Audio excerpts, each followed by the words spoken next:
Компания зятя президента Рахмона зарабатывает миллионы на жителях Таджикистана.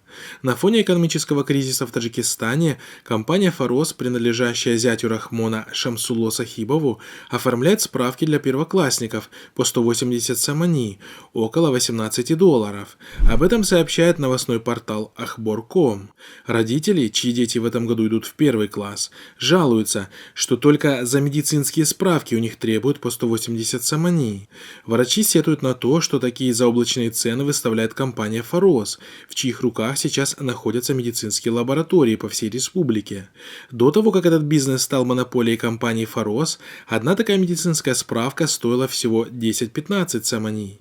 В частности, отмечается, что это именно продажа справок, так как медицинские лаборатории республики физически не в состоянии провести медицинское обследование 200 тысяч детей.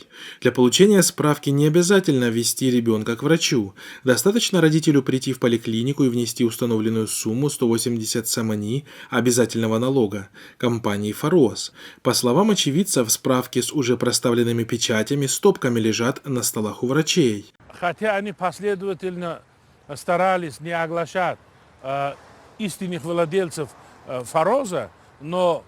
Напомним, что право выдачи справок для поступления в школу перешло к компании «Фарос». В прошлом году ее стоимость составляла 78 самани, около $8 США.